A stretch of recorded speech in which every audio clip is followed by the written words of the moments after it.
Con este, iniciamos una serie de 3 videos dedicados a la atención. Nos vamos a basar en algunas charlas de Silo y en el manual de autoliberación de Luis Alberto Amann, que ya hemos presentado en otros videos del canal. Aquí debajo os dejamos los enlaces para los que queráis ampliar. Este video será de tipo práctico, para saber de qué estamos hablando cuando nos referimos a los diferentes tipos de atención y cómo se experimenta cada uno.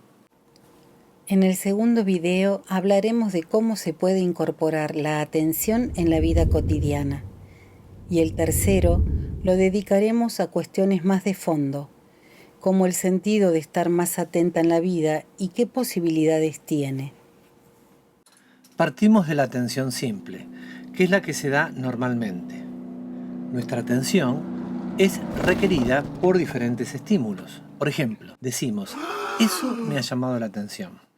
También es posible que nuestra atención no esté tan gobernada por los estímulos, sino que nos fijamos en unas cosas o en otras de acuerdo con nuestro interés.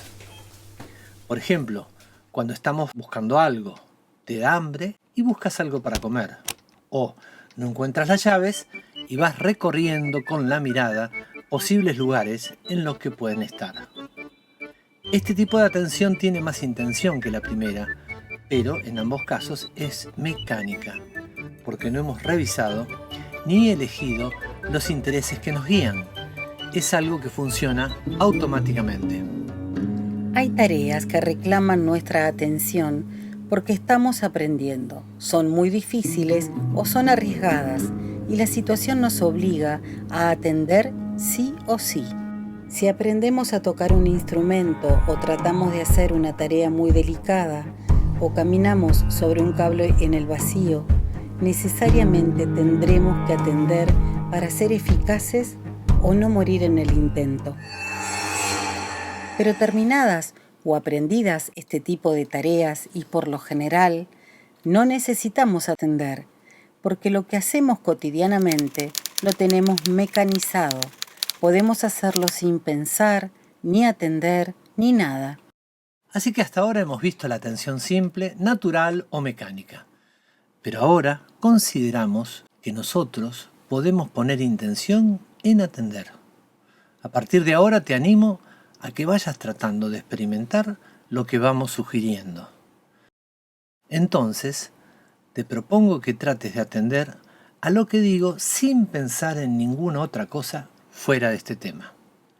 Seguramente al poco te vas a encontrar con dificultades, otras cosas llaman tu atención, otros pensamientos asaltan tu conciencia y tratan de ocupar el espacio central de tu atención. A estos pensamientos o asociaciones que se van encadenando libremente, que aparecen involuntariamente, les llamamos ensueños. Al poner intención en atender, se nos hace evidente la mecánica de la conciencia que tiende a ensoñar con cualquier cosa.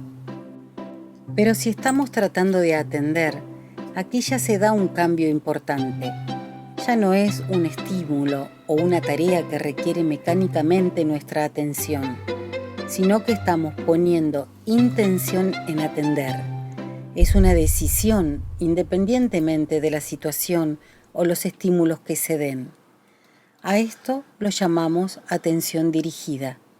Si has tratado de mantener una atención exclusiva al tema que estamos tratando, seguramente, y aunque llevemos poco tiempo, ha habido otros pensamientos o estímulos que han tratado de succionar tu atención. Entonces, hay que descartarlos y volver al tema, redirigiendo la atención. En cierta manera, en la atención dirigida se está dando una división en la atención porque, por una parte, atendemos al tema y por otra, atendemos a nosotras mismas, para comprobar si estamos atentas o no. Bien, hasta ahora hemos distinguido lo que llamamos atención simple o natural de la atención dirigida, que parte de la decisión de mantener la atención a lo largo del tiempo. Y ya hemos comenzado a hablar de la posibilidad de dividir la atención en 2 focos. Para comprender esto, podemos hacer otra práctica. Ahora se trata de seguir las explicaciones, pero a la vez mantener la atención en tu puño cerrado. Al intentar escuchar mi voz y a la vez sentir el puño, seguramente te ocurrirá que la atención oscila. Ahora va el puño, luego vuelve al tema. Y así, más o menos rápido, puño, tema, tema, puño. Pero, en algún momento, se logra atender a las dos cosas a la vez y el ensueño desaparece. Con la práctica, estos momentos de división de la atención en dos focos se pueden extender. Hay infinidad de prácticas para testear la atención. Podemos ver una de las que se proponen en el libro de autoliberación. Se llama trabajo pretexto. Por ejemplo, tomamos un buen montón de objetos uno por uno y los vamos colocando en un orden perfecto. Cuando hemos terminado, los devolvemos uno por uno a su lugar de origen. Y todo esto lo hacemos plenamente conscientes de lo que estamos haciendo y a la vez que atendemos al puño. Por cierto, espero que en este tiempo no te hayas olvidado de tu puño. Ahora podemos cambiar nuestra atención del puño a la postura de nuestro cuerpo, por decirlo así, al espacio que ocupa nuestro cuerpo. Así que, sin olvidarnos de nuestro cuerpo, podemos ver otro ejemplo de trabajo pretexto. Por ejemplo, hacemos un hoyo en el campo y luego lo volvemos a tapar. O hacemos las camas de la casa y las volvemos a deshacer. Lo hacemos con movimientos perfectos y siempre conscientes de lo que estamos haciendo y a la vez de la postura de nuestro cuerpo. Hemos puesto estos dos ejemplos, pero se pueden hacer muchas cosas por el estilo. En todo caso, recomendamos evitar tareas que consistan en una repetición constante. Por ejemplo, serruchar un tronco no vale. Cuando llevamos un tiempo con estas prácticas, la fatiga hace mella y la tendencia a ensoñar con cualquier cosa se va haciendo más fuerte. Aquí se comprende claramente lo que es la atención dirigida, porque constantemente hay que poner intención en redirigir la atención a la tarea. No se trata de forzar. Si se ve que la cosa no va, se descansa plácidamente y después se vuelve al ejercicio. Por otro lado, al hacer tareas totalmente absurdas, que solo cumplen con el fin de ejercitar la atención, nos podemos sentir un poco raritos y surgir una especie de desaliento o irritación. Pero, superando esas dificultades, se pueden alcanzar sensaciones bien gratas de hacer las cosas con todo cuidado, como un fin en sí mismo. Muchas personas agradecemos que este tipo de prácticas nos han abierto posibilidades que no conocíamos. Cuando se lleva tiempo con los ejercicios, se pueden experimentar cambios en la percepción.